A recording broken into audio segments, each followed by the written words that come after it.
অজু করার পরে আপনি কাপড় চেঞ্জ করছেন, লুঙ্গি চেঞ্জ করছেন, পাজামা প্যান্ট চেঞ্জ করছেন, কোনো অসুবিধা নেই।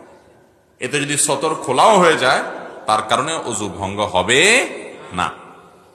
কারণ সতর উন্মুক্ত করা এটা অজু ভঙ্গের কারণের মধ্যে থেকে একটা না, বিধায় এটা অজু ভঙ্গের কারণ হবে না। আমরা অনেক সময় মনে করি অজু করার পর হাঁটুর উপরে কাপড় উঠে গেলে অজু ভেঙে যাবে। এটা আমাদের ভুল ধারণা।